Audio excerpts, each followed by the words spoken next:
Tokrat o kraticah, nevarnih NOx-ih, kultnem GTI-ju in o varnostnih zvezdicah Euro NCAP.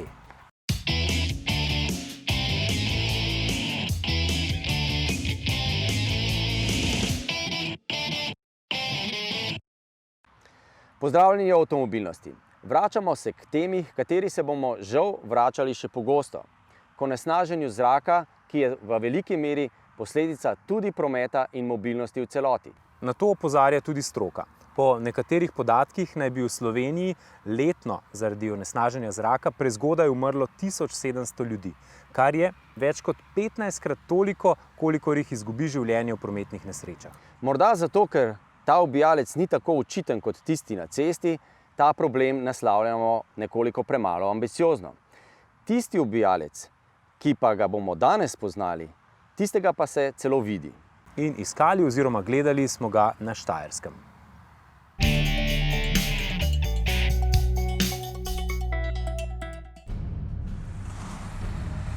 Črni ogljik, BC, Black Carbon, to je tisti delec, katerega velikost merimo z 10 na minus 9 potenco. In to je tisti delec, ki bruseljske inženirje ves čas sili, da znova in znova zaostrujejo okoljske standarde. Poglejmo teorijo. Črni ogljik je produkt nepopolnega izgorevanja, to so res majhni delci, tam okoli 100 nanometrov, ki so na srečo zaradi naših meritev črne barve in zaradi tega jih lahko detektiramo optično. Zakaj ga merimo? Merimo ga zaradi dveh stvari. Prvo je, ker ima drugi najmočnejši vpliv na segrevanje ozračja, takoj za CO2. Zaradi svoje majhnosti pa zelo velike specifične površine, so pa te delci imajo zelo velik vpliv na zdravje ljudi. Črni ogljik je iz leta in leta manj pomemben bil zaradi tega, ker imamo vedno nove te eurostandarde. V eurostandardu 4 so prišli na vrsto te DPF filtri, se pravi filter ogljičnih delcev pri dizel motorjih, ker so ta izpust tega dokaj znižali. Laično črni ogljik pogosto pometamo pod izraz NOx, a teorija je seveda bolj natančna. Poleg črnega ogljika pri prometu je seveda CO2, zelo pomemben, in pa tudi ogljikovi oksidi. Ogljikovi oksidi nastanejo enako pri izgorevanju v motorju, vendar sta to dva različna kemijska procesa. Črni ogljik bo nastal pri izgorevanju fosilnih goriv in bo to pač ta nepopolni del tega izgorevanja. Medtem ko dušik, posebno pri dizel motorjih, ko govorimo o visokih temperaturah in visokih tlakih, pa ta dušik iz atmosfere N2 potem oksidira in spremeni v NO, v NO2 in v NOx. Te pa so nevarni iz dveh vidikov. Eno je, ker vplivajo na našo, recimo temu, pljučno funkcijo, se pravi dražijo naša pljuča, ali pa indirektno, ker kot taki plini lahko potem kasneje v ozračju so vzrok za nastanek novih drugih delcev, ki so potem na drug način nevarni nam. Ampak dajmo se tokrat osredotočiti na črni ogljik. Poglejmo, kako konkretno ga merimo in s kakšno napravo. Etalometer je filtrski fotometer. To pomeni, da zrak zajemamo skozi tako imenovan inlet. Ta vhod postavimo na mesto, kjer želimo zajemati zrak, torej kjer nas meritve zanimajo. Seveda ta tako imenovan inlet je namenjen temu, da izločimo delce, ki so preveliki in zajamemo samo delce, ki so manjši, torej v frakciji, v kateri se nahaja tudi črni ogljik. Zrak potem potuje v inštrumentu v notranji del skozi optično komoro. V komori imamo vir svetlobe v različnih valovnih dolžinah. V spodnjem delu pa detektiramo, koliko svetlobe pride skozi filter. No, in ko se delci ujamejo na filter, postaja ta filtrski papir vedno manj prepusten za svetlobo. Temu pravimo, da se atenuacija povečuje. No, in če merimo, kakšna je razlika v tej atenuaciji skozi čas, lahko ugotavljamo, kakšna je koncentracija teh delcev v zraku, ki povzročajo to atenuacijo. V bistvu ne gledamo, kakšna je absoluten signal skozi filter, ampak samo kako se spreminja ta signal svetlobe, torej kako hitro pojema signal skozi čas. V tem primeru vidimo časovni izsek iz meritev opravljenih tukaj na tem območju. Torej v tem prvem delu meritev vidimo, da so koncentracije zelo nizke, tik nad nič, torej je zrak zelo čist. To so meritve na ozadju, medtem ko te špice v koncentracijah, ki dosežejo par tisoč nanogramov na kubični meter, predstavljajo emisije iz vozil, torej emisije, ki so prišle do inštrumenta in smo jih uspeli izmeriti.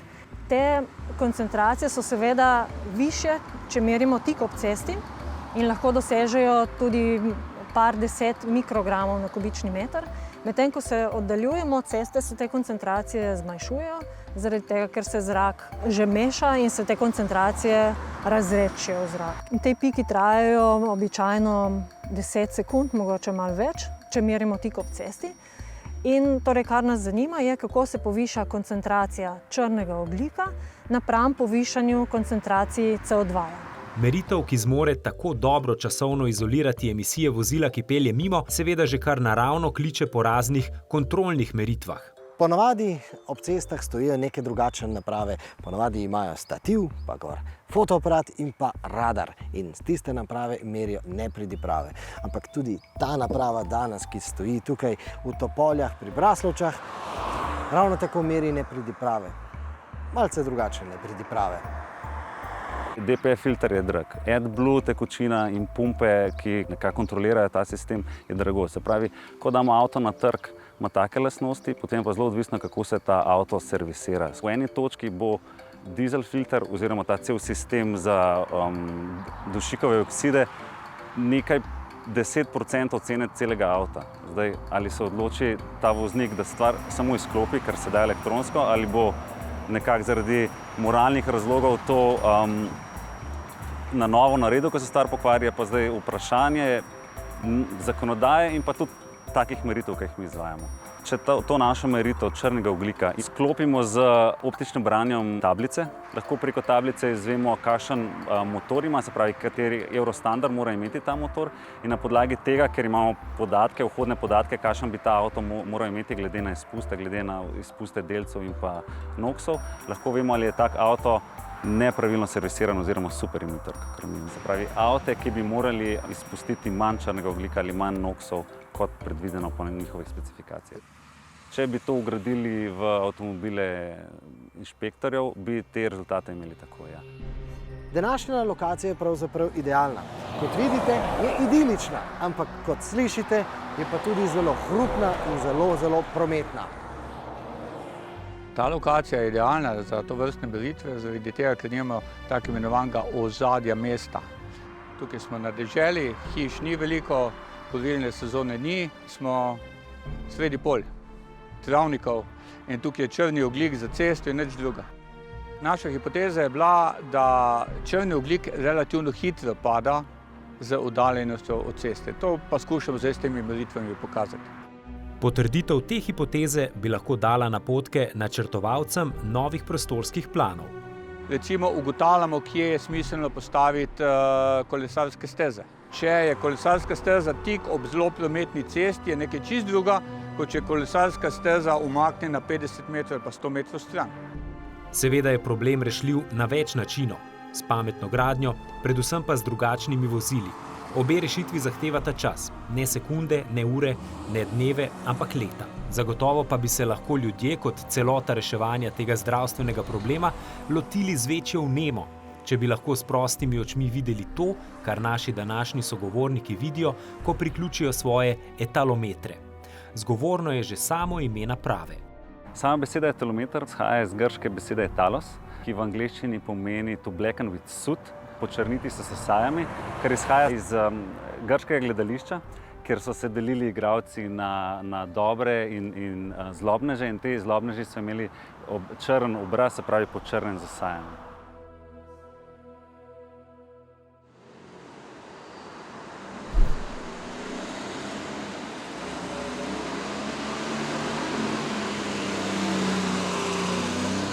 Pozdravljeni iz Wolfsburga, iz Volkswagenovega mesta, iz mesta, kjer je se rodil hrošč, ampak po hrošču Golf. In danes govorimo o Golfu GTI. Ta hip se posvetimo eni sami črti, rdeči črti, tej obrobi, ki je nekako zakoličila ime GTI. In seveda bi bilo čudno, da novi Golf GTI ne bi imel te rdeče znamenite črte. Ampak nekako novi Golf GTI kaže trend, ki se dogaja v oblikovanju avtomobilov. In sicer light is the chrome of the future. Torej, po slovensko, luč je novi krom. Nekako pomeni, da se krom iz avtomobilskega oblikovanja vendarle nekako umika lučem, takšnim LED trakovom. In tudi pri novem Golfu GTI je ta rdeča, znamenita rdeča črta dobila novo svetlobno sopotnico. Torej, novi ali originalni? To je to vprašanje. Seveda, treba je začeti na začetku. In začelo se je leta 1975, ko je avtor GTI-ja Anton Konrad dobil od svojih šefov drzen izziv. Rekli so mu, če jih prodaš 5000, potem bo avto ostal v ponudbi, sicer ga bomo črtali. No, 2,3 milijona so jih prodali do konca leta 2019 in avto je seveda postal prava legenda, sprožil novi trend avtomobilov za vsakdanjo rabo, ki pa ima športni karakter. In seveda ta dinamika je izhajala iz 810 kg mase, 81 kW in pa 9 sekundah do 100.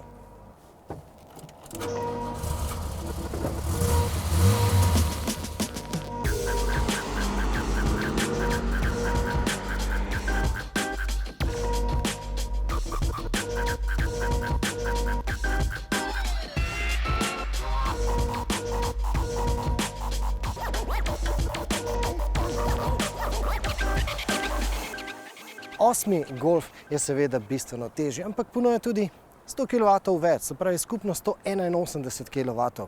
No, da ne bo treba računati, 245 konjev je to v tistih starih, bolj znanih merskih enotah. Ampak seveda jasno je, da vsi ti podatki dejansko ne dajo neke prave slike, v čem je dejansko prava ekspertiza tega Golfa GTI.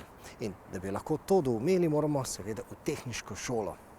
Vzemite zvezke in pisala, kajti na koncu bo test.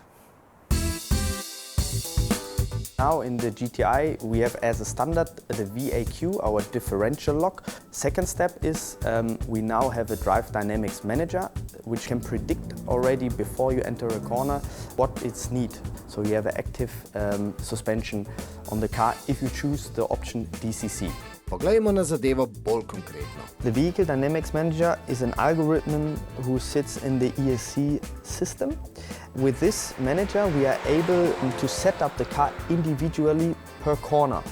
We talk to every single wheel or every single damper. 200 times per second the system is asking about the wheel, how is the traction, how is the speed and everything.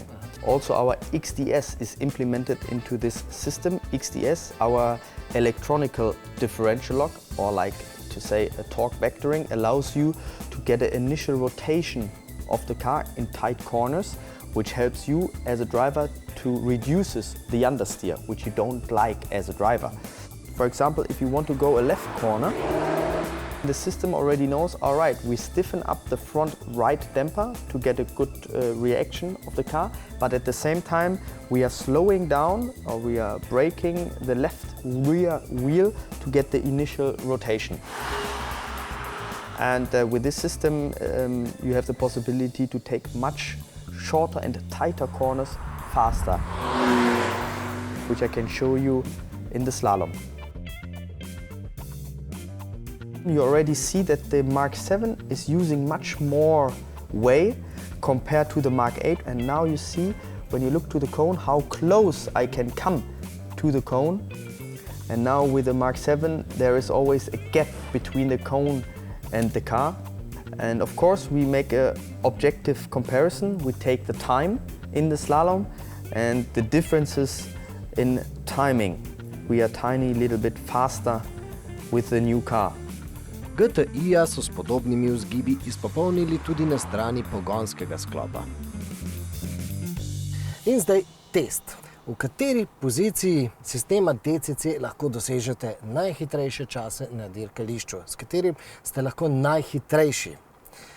Verjetno eko niti komfort ne bosta prišla v poštev, ampak šport ima 4 pozicije in zanima nas, v kateri od teh 4 pozicij ste lahko najhitrejši. Odgovore nam je seveda ponudil naš današnji sogovornik Benjamin Leuchter. Naj vam povem, gre za profesionalnega dirkača Volkswagena, ki pa praktično ni samo dirkač, ampak je inženir, ki je aktivno sodeloval pri samem razvoju.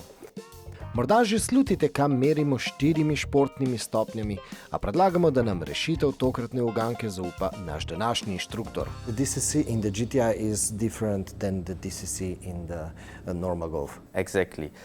Not only the DCC, but at the same time also the ESC system we optimize on the GTI. As, for example, if you are driving with full activated ESC system, it's already optimized for more sporty driving range. It allows you a little bit more slip angle compared to the really standard Golf. But then you have the ESC Sport, which even allows you even more slip angle. And then you have the possibility in the GTI, and this is very nice that we have it now, you're really able to switch it full off and you're allowed to also drift with the car. This is only for the track use. For sure. And you know, a funny story behind, when we did the testing with this car, my ever fastest lap on our handling track Era Lessine was with ESC Sport. First time with ESC Sport, fastest lap time on track. Because when you switch off the ESC system, it means you really have no system except the ABS working. If you're on ESC Sport, then of course you still have the traction control. And the electronic is so sensitive to the wheels that it always touch the limits of what amount the grip is there. So you can floor, and the electronic will search for the maximum amount of grip and will deliver. And you as a driver can be never so precise than the electronic. And at the same time, with the new Drive Dynamics Manager, you have the possibility to even stiffen up the car even more than on Sport. So you have 3 buttons more to the right on individual. And at this point, when you are really fully to the right-hand side, it's just about driving fun, not anymore about performance, but you as a driver have a lot of fun.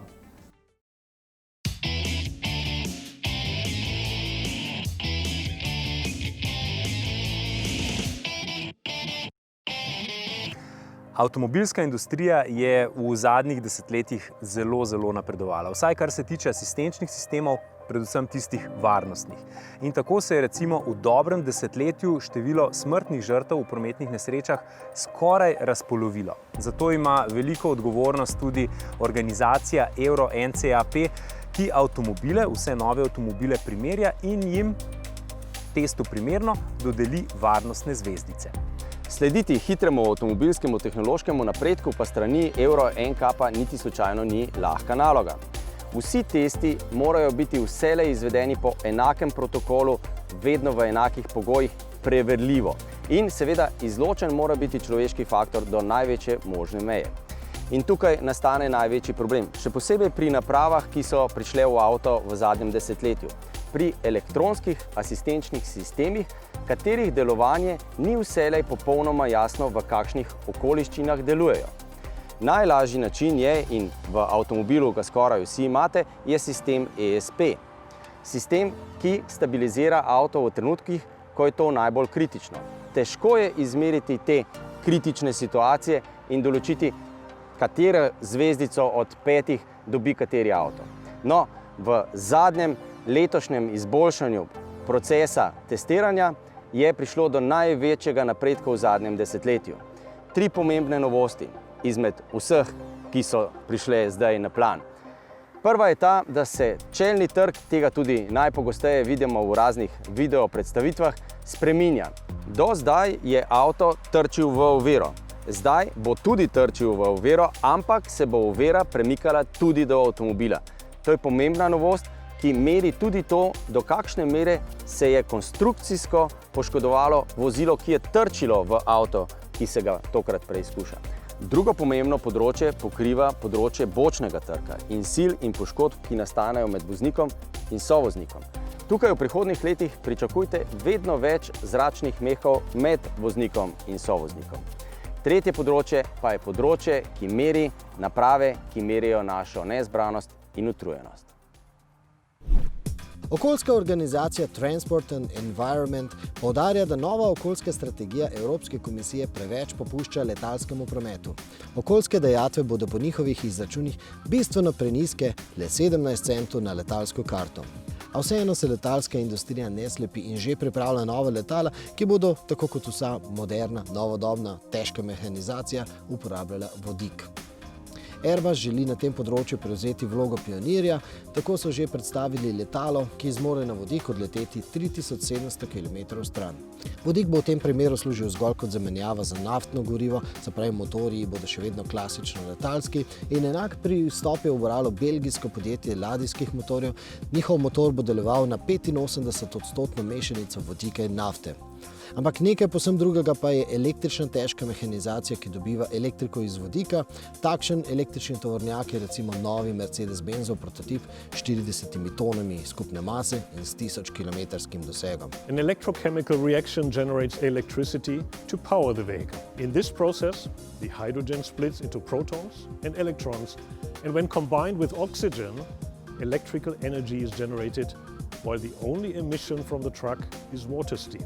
The modular system consists of two 150 kilowatt units, each containing two fuel cell stacks with over 200 cells respectively. The battery is located between the two stainless steel liquid hydrogen tanks. Največje evropske flote bodo tovrstne tovornjake dobile leta 2023 v testne namene, serijska proizvodnja pa se obeta za drugo polovico tega desetletja. Je pa zato tu premiera tedna Volkswagenov ID.4, SUV-evski tehnični sorodnik ID.3. In če je ID.3 Golf električne dobe, je ID.4 električna izvedba avta, kakršni so zdaj v trendu. Torej SUV ali pa CUV. Seveda ima s takšno, bolj družinsko obliko ID.4 veliko večji globalni potencial in iz druge strani Atlantika že poročajo o rekordnih naročilih. Tu v Evropi pa imamo seveda še vedno zelo radi tiste majhne, a popoprane izvedbe avtomobilov, kot na primer Fiesta ST. In kako se imenuje bolj družinska in bolj praktična Fiesta ST? Ja, Puma ST. Kaj pa da? Močno popoprano različico 508 pa so pokazali pri Peugeotu. PSE se imenuje, ponuja 265 kW, kar je 360 konjičev, ena 6-litrskim 4-valnemu turbu pa do te moči pomagata dva elektromotorja, ki s tem poskrbita tudi za 4-kolesni pogon. No in ta dva elektromotorja lahko tega Peugeota po mestu peljeta samo na elektriko 42 km. No, Renault pa je v tem tednu predstavil svoj CUV. Megana kot 5-vratnega SUV kupeja. Kako pa mu bo ime? No, na vseh trgih zahodne, srednje in severne Evrope bo ta novost nosila ime Arkana. Za jugovzhodno Evropo, večji del Balkanskega polotoka, razen Grčije, pa bo to Megane Conquest. Je pač na dlani, da ima Renaultovo ime v tem delu Evrope zelo negativen zven. Vojni zločinec Arkan torej posthumno ne bo dobil spomina na še ne dovolj pozabljeno srbsko osvajanje Južne Evrope. Je pa to model, ki ga bo Renault v Evropo pripeljal iz Južne Koreje. Tam se ta avto že prodaja kot Samsung XM3 in to zelo uspešno. Nima pa Arkana oziroma Megane Conquest prav veliko skupnega s tisto Arkano, ki jo Renault prodaja na ruskem trgu. Tista Arkana ima namreč svojo osnovo v Dacia Duster. Kalifornija pa je podelila že 4. vozniško dovoljenje samovozečemu avtomobilu. Toyotin Highlander iz podjetja Zoox se bo tako na kalifornijskih cestah pridružil samovozečim vozilom podjetij AutoX, Nuro in pa Googlovemu Waymo. Da gre za zgodbo z večjim vplivom, nakazuje tudi dejstvo, da je podjetje Zoox nedavno prišlo v Amazonove roke. In zdaj seveda že vemo, kam pes taco moli, in to nas spet vrne na začetek tokratnih novic. Tovornjakom. Ne, te še ne bodo samodejno vozili, bo pa novi Mercedes-Benzov tovornjak za gradbenike samodejno prilagajal vožnjo razmeram na cesti in pa podatkom iz topografskih kart. Zato lahko delovanje motorja in menjalnika prilagaja vzponom, spustom in pa ovinkom. Tokratni testi. Spet je tako, da se nekateri avtomobili predstavljajo kot novi, a so v resnici dobili zgolj nekaj malenkostnih popravkov in oznako hibrid. Ja, najbolj popularno oznako, ki pa zahteva nekaj več pozornosti, kajti v večini primerov gre za mehke, blage, skratka kvazi hibride, katerih tehnologija je sicer zelo impresivna, a oznaka hibrid namiguje na nekaj, kar ti avti niso. Poglejmo isto zgodbo in jo ponovimo še enkrat. Tokrat na primeru novega Suzukija Ignisa. Gre za to, da imajo vgrajen tako imenovani integriran zaganjalnik generator. Generator, ki shranjuje energijo, ki jo ustvarimo z vožnjo, še najbolj med zaviranjem, in jo pretvarja v električno energijo in jo seveda shranjuje v majhno baterijo. Kar je novega je to, da ta elektrika ni na voljo več samo električnim porabnikom, tako kot naprimer pri starejših avtomobilih z rekuperacijo, ampak ta generator deluje tudi obratno, kot elektromotor, ki svojo elektriko namenja tudi vožnji. Zato res lahko rečemo, da gre za hibrida, zato ker za vožnjo skrbita res dva tipa pogona, elektromotor in pa bencinski motor. Je pa ta generator v funkciji elektromotorja premalo zmogljiv, da bi avto lahko samostojno poganjal. Zato bencinskemu motorju samo pomaga v tistih situacijah, ko bi bila poraba najvišja, se pravi, ko gre za speljevanje in pa za močno pospeševanje. Pričakovali bi isto zgodbo tudi pri novem Renaultovem hibridu, a Clio hibrid je bistveno bolj pravi hibrid, pri čemer ta pravi označuje dejstvo, da gre za tip hibrida, ki ga je definirala Toyota že četrt stoletja nazaj.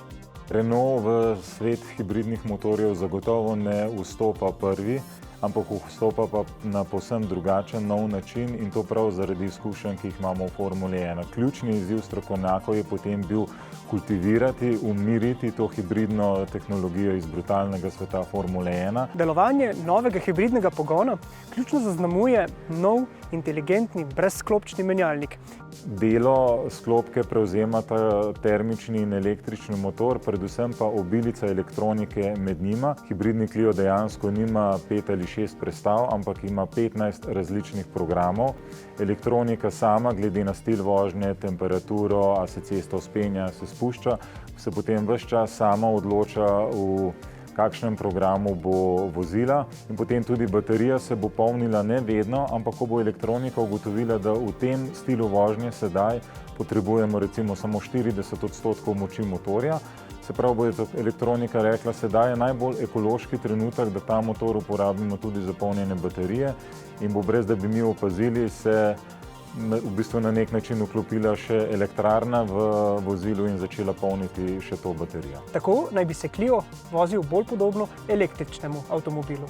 S hibridnim Cliotom se vaša vožnja vedno začne na električen način, potem pa po potrebi se doda še na čim bolj neopazen način seveda še termični motor. Hkrati naj na tem mestu izpostavimo, da bodo za zelo ozko skupino kupcev dizelski motorji v malem avtomobilu še vedno kar najbolj optimalna izbira.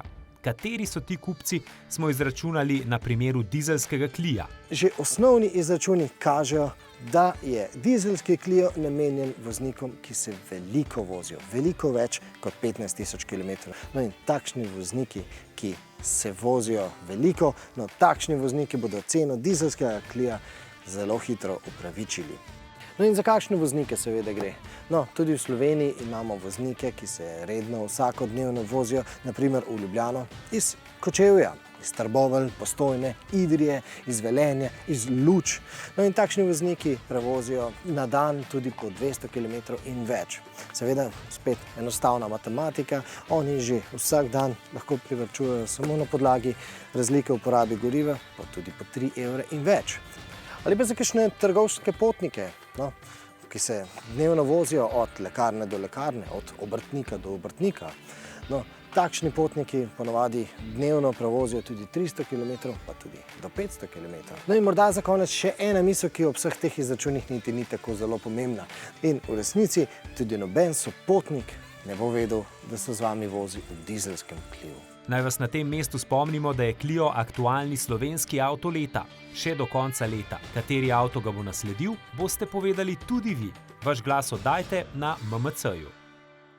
Laično gledano je merjenje črnega ogljika znotraj balona velikih drugih onesnaževalcev morda še najbolj zanimivo zato, ker si ga tudi najlažje predstavljamo. Vidimo ga, ko spelje recimo starejši tovornjak, starejši kombi.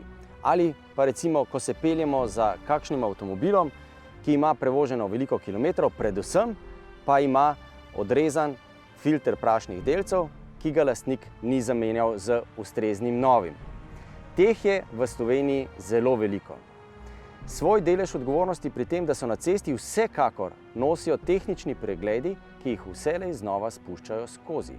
Ampak pozor, vsi tisti, ki vozijo take avtomobile in dizle starejših datumov, so tisti, ki prašne delce pustijo v naših pljučih, v pljučih tistih, ki jih peljemo v šolo, s prijatelji sedimo ob robu ceste v lokalu, vsi mi vdihamo prašne delce, črni ogljik, ki ima to lastnost, da ga z vdihom nesemo globoko v pljuča, iz pljuč gre v kri in po krvi po celem telesu.